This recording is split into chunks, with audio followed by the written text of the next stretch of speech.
In the beginning of 1945, the oceans around Japan, the American F4U Corsair was thrown out after engine failure in the middle of combat activities. The pilot jumped out as the fighter hit. In the cool Pacific, within hours, Japanese people, patrol boats swarmed the floating ruins. What they got back would become one of the most important information-gathering chances during the war's last few months. For almost 3 years, Japanese planes had to deal with this American fighter in the sky over the Solomon Islands, Rabaul, the islands, the Philippines, and these are the home islands. They knew to respect its speed, strength, and it looks like it can't be broken. Building up, however, they had never ever had an whole example to look at in more detail, to try, measure, and figure out how they were way behind when they fell. The story of Japan's meeting with the F4U Corsair is not just a story of captured a plane. It tells the story of the country's modern awakening, the time when Japan's flight experts confronted the full scope of industrial and building in the United States.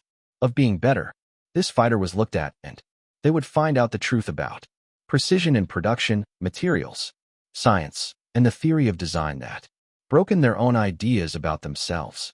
Ability to do. The Corsair that Japanese troops tried to save recuperated was the end result of American growth of fighters made with. In 1938, to meet the needs of the U.S. navies, the F4U had to meet strict requirements. Changed from a bold idea to one, a battle that was feared by both sides. A plane. Its unique, twisted shape. Gaping, huge Pratt & Whitney R-28,000. The double wasp engine is new and its efficiency traits made it right away recognizable. What was more important was that it had something that Japanese planes had a hard time with. Match with the right amount of speed, firepower, range, and building strength. How the Corsair came to be went back to 1938 when the Navy's Bureau of Aeronautics put out a call for a fighter that can go faster than 400 miles per hour in level flight. This standard by itself was a change. At that time, most fighter planes had a hard time getting to 350 mph. The Navy didn't just want speed, but the whole package. Low stopping speed for carrier work, a range of 1,000 miles, heavy weapons, and they being able to carry bombs. The answer Chancellor gave was brave. Their leader, Rex Bissell, and his team. They chose to base their planes on the biggest and strongest engine. The Pratt & Whitney R-2800 is one of them. Double wasp. 3 rows of 18 cylinders. The rotary engine made 2,000 horsepower, more than twice as much as most modern fighters. To use this power, they made a huge 13-foot 4-inch circle, the biggest propeller ever put on attack planes. The engineering work. The challenge came right away. What to do to give. How high off the ground can such a big propeller while keeping the structure? How efficient are airline operations? The answer was the Corsair's most a unique quality. In place of using, compared to other straight wings, Bissell's team made an upside-down gull wing style. The wings were tilted down from the midsection before it leveled out, making an obvious M shape when seen from the front. This layout made it possible for relatively short, giving landing gear and propeller.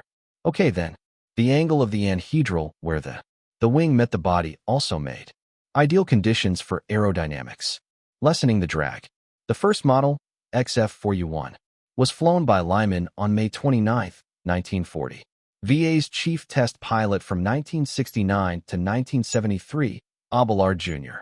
The Stratford Factory Airport, New Hampshire, on October 1, 1940, while on a test flight between Stratford and the XF4U1 from Hartford, reached a speed of 405 miles per hour on the ground with tailwind assistance, which made news as it was the first American fighter with only one engine. To get to this point, the plane's real highest level, at 23,500 feet, the plane was going 378 miles per hour. Foot still a very good showing for 1940, making things.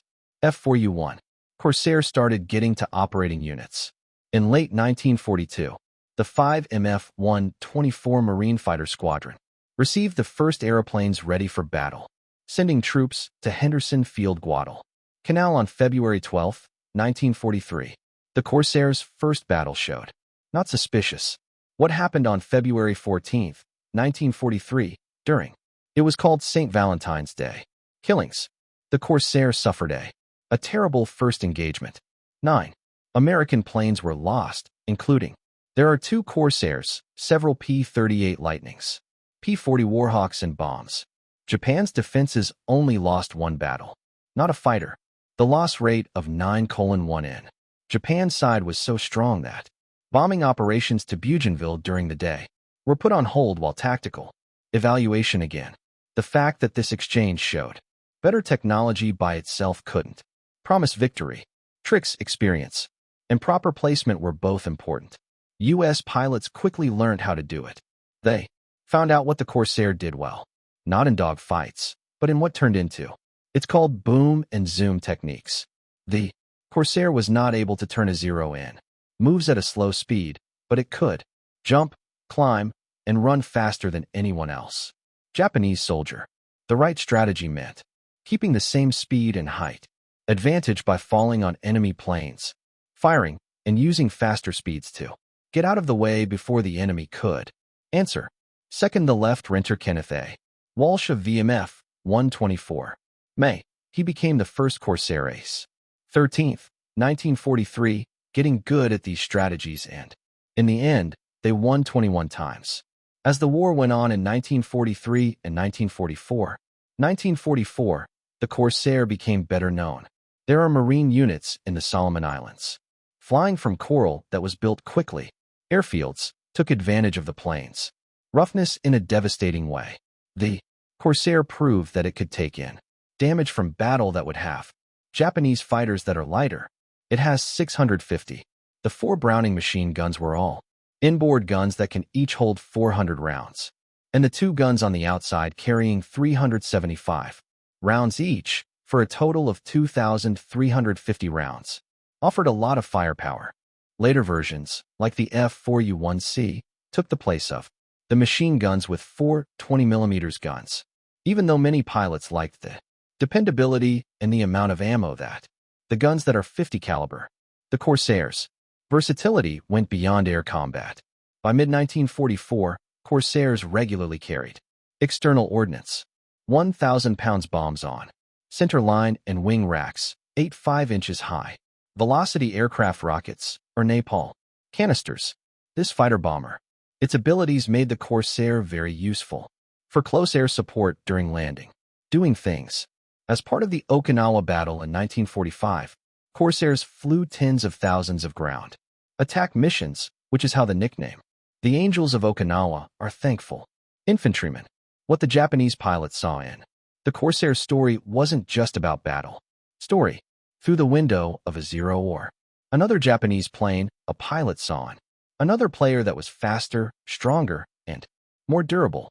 But knowing what the methods for engineering and making things, the reasons behind these benefits, a physical check of the aeroplane itself, Japan's ability to do such things. The focus of technical research was on 2 facilities. The Yokosuka Naval Air. These are the technical arsenals south of Tokyo, and the Army Aviation Research and Development. Get educated at Tachikawa. These groups had been looking into captured Allied planes all over the war, getting images from battlegrounds all over the Pacific. There, the work had given us useful information about what the U.S. can do, but most captures were damaged planes or recovered unfinished wrecks from a crash. Sites. A fully functional version of an American soldier on the front lines. The chance of a lifetime. The Yokosuka base of the Japanese Navy had been researching technical things since April 1, 1932, when it was changed its name to the Kaigun Kakusho Naval. Take to the air. During World War II, Yokosuka, there are thousands of engineers, artists, and technical staff. The arsenal made it. A lot of Japanese military planes, though. The real production was hired to businesses such as Aichi, Nakajima, and Mitsubishi. Yokosuka's experts had a lot of experience. Professionals who knew about aeroplanes. The best style possible. When the repaired Corsair arrived at Yokosuka in early 1945, it stood for one of the most modern.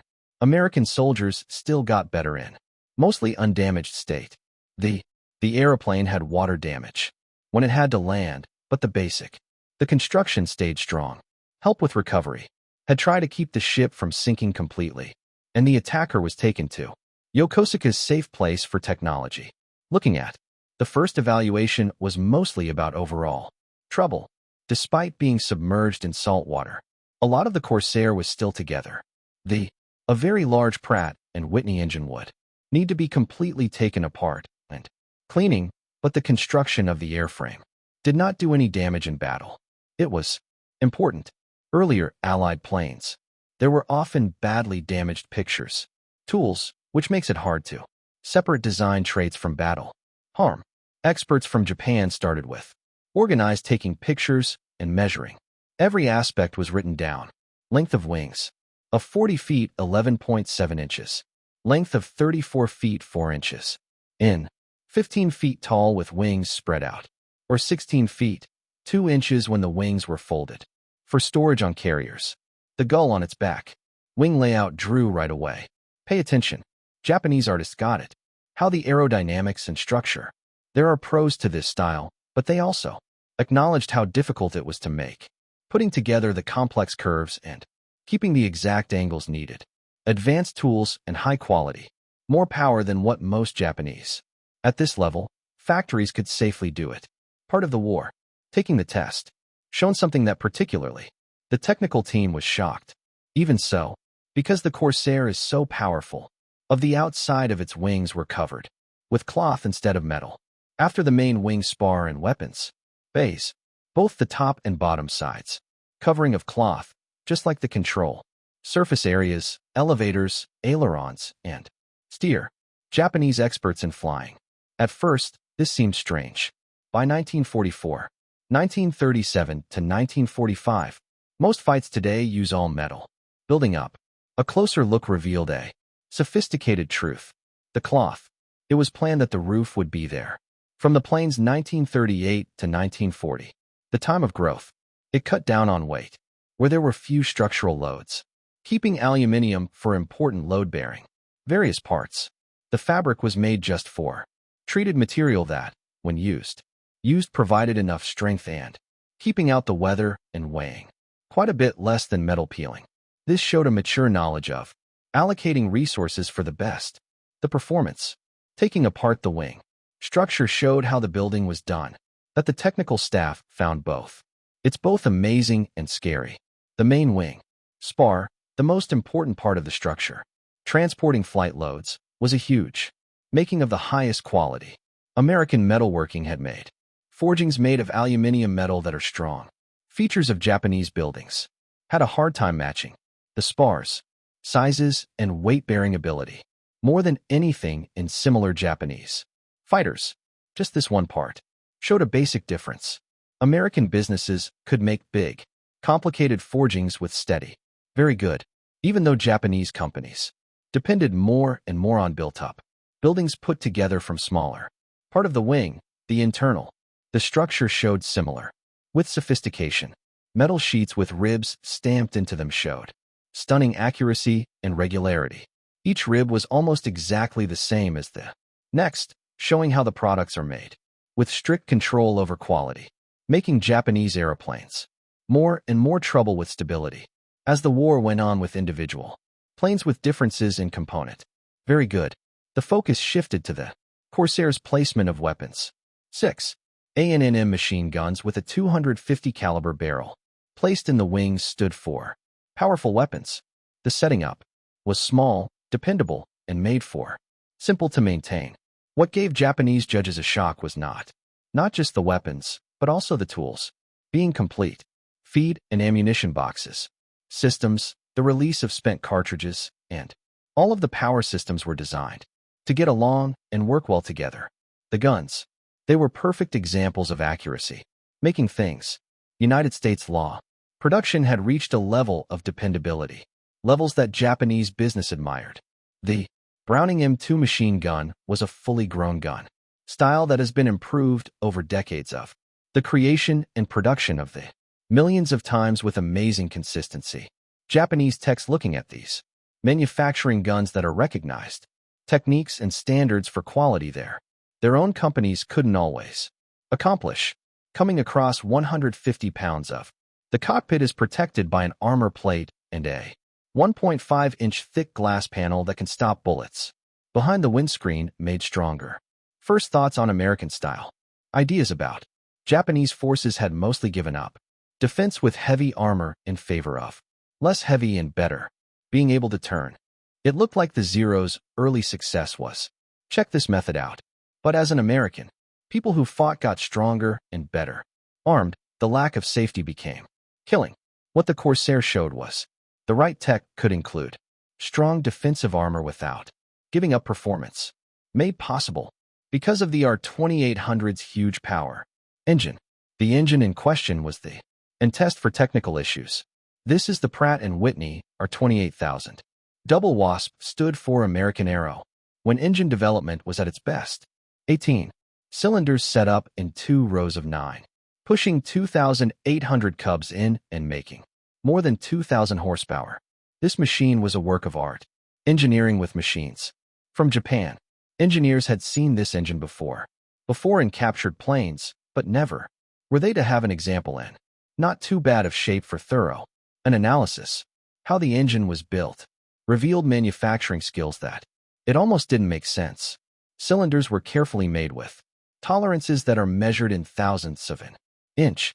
Parts like pistons, rods, and parts of the crankshaft showed surface finishes and accuracy in measurements that Japanese engine makers had a hard time to reach.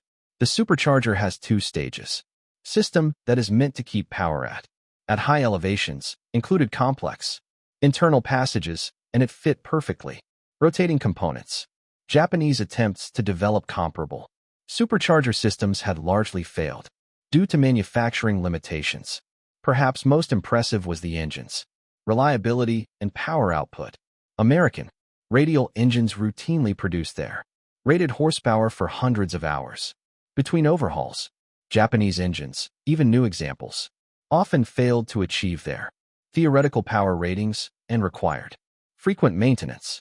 The R280's consistent performance came from superior metallurgy, better lubricants, more precise manufacturing, and more sophisticated quality control. The propeller system proved equally revealing. The Hamilton Standard hydroatic propeller with its 13T 4 inches diameter and variable pitch capability represented advanced aerodynamic design and hydraulic control systems. From Japan, engineers understood propeller theory, but lacked manufacturing facilities capable of producing large propellers with necessary precision. Examination of systems throughout the aircraft revealed consistent patterns. The landing gear mechanism was complex but precisely manufactured. The cockpit instrument panel presented comprehensive arrays of gauges and controls exceeding anything in Japanese fighters. The fuel system incorporated self-sealing tanks using multiple rubber compound layers that swelled when punctured, preventing catastrophic fuel loss. Technology Japanese aircraft largely lacked. The electrical system powered extensive equipment through high-quality wiring, with proper insulation and organization. Perhaps most revealing was the overall quality of materials and manufacturing. Every component, from major structural elements to small fasteners, showed consistent quality. Aluminum alloys had uniform properties. Steels were properly heat-treated. Surface finishes were smooth and professional. The aircraft felt substantial, well-made, built to last. This overall quality stood in sharp contrast to Japanese aircraft production in 1945. Wartime shortages had forced increasing use of substitute materials. Aluminum quality had deteriorated. Skilled workers had been conscripted. Factories operated under constant threat of American air raids. Quality control suffered as production schedules demanded quantity over quality. The examination of the captured Corsair occurred as Japan faced imminent defeat. American B-29 bombers were systematically destroying Japanese cities. The Navy had been shattered at Leyte Gulf. The Philippines had been liberated. Uema had fallen and Okinawa was under assault. In this desperate context, The Corsair examination took on somber significance. It was not intelligence gathering for future victories, but a final reckoning with technological reality. Japanese engineers at Yokosuka and Tadakawa wrote technical reports documenting their findings. These reports detailed measurements, described manufacturing techniques, and offered assessments of American capabilities. The tone was professional but could not hide underlying implications. In nearly every category examined, American technology exceeded Japanese ability to do. The gap was not small or easily closed. It represented years of industrial development, massive investments in research and tooling, sophisticated supply chains, and resources Japan simply did not possess. By war's end in August 1945, at least 2 Corsairs had been captured by Japanese forces. Evidence suggests technical personnel repaired at least 1 aircraft toward flying condition, as photographs show captured Corsairs with patched wings and fuselages. Whether actual flight testing occurred remains uncertain, but repair attempts indicate serious efforts to make aircraft operational for evaluation. When American occupation forces arrived at Yokosuka Naval Air Technical Arsenal in September 1945, they found extensive evidence of Japanese technical intelligence efforts. Captured Allied aircraft were scattered around the facility. Technical reports, drawings, and photographs documented Japanese attempts to understand Allied technology. American intelligence officers collected these materials, recognizing their value for understanding what Japan had learned. The story of Japanese examination of the F4U Corsair represents more than technical intelligence. It symbolizes the vast gulf separating American and Japanese aviation by war's end. When the Corsair first entered combat in early 1943, Japanese pilots in Zero fighters could still compete effectively through superior tactics and pilot skill. By 1945, even experienced Japanese pilots in more modern aircraft stood little chance against well-flown Corsa. The aircraft's technological advantages, combined with overwhelming American numerical superiority and better pilot training, created impossible odds. The Corsair achieved an official kill ratio of 11:1 against Japanese aircraft. American pilots flying Corsairs shot down 2,140 Japanese aircraft while losing only 189 Corsairs to enemy action during World War II.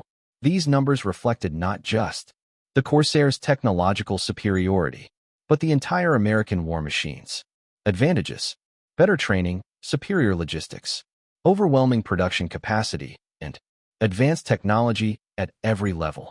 Japanese engineers examining the captured Corsair understood all of this.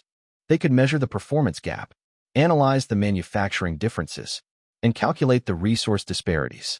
Their reports documenting these findings stand as acknowledgments of Japan's failed attempt to match American industrial might. The Corsair itself went on to long service beyond World War II. It fought in the Korean War from 1950 to 1953, where it proved effective in ground attack and close air support roles even as jet fighters took over air superiority missions. Foreign air forces, including France, flew Corsair in colonial conflicts through the 1960s. The last combat missions by Corsair occurred in July 1969 during the brief soccer war between Honduras and El Salvador. On July 17, 1969, Honduran Captain Fernando Sto, flying an F4U shot down 3 Salvadoran aircraft, including 2 FG-1D Corsair, the final combat victories for the type, ironically achieved against other Corsairs. From its first flight in 1940 to its final combat missions nearly 30 years later, the Corsair proved one of aviation history's most successful and long-lived fighter designs. For Japan, the encounter with the Corsair was part of a larger reckoning with technological reality during the American occupation. Japanese engineers and scientists who had struggled against material shortages and industrial limitations during the war now worked with American occupation authorities to rebuild Japanese industry. Lessons learned from examining. American technology, including the Corsair, influenced post-war Japanese manufacturing philosophy. The emphasis on quality, precision, manufacturing, and continuous improvement that characterizes modern Japanese industry has roots in the hard lessons learned when Japanese engineers examined what American industry could produce. The Corsair, recovered in early 1945, represented more than a downed fighter. It was evidence of engineering, excellence, and manufacturing sophistication that Japanese aviation had been seeking throughout the war. The lessons it taught came too late to change the war's outcome, but they helped shape the peace that followed. In examining this American fighter, Japanese engineers confronted the full magnitude of the challenge Japan had faced. They had fought with courage and skill, but courage and skill could not overcome the massive technological and industrial advantages their opponent possessed. The story ends not with triumph, but with acknowledgement.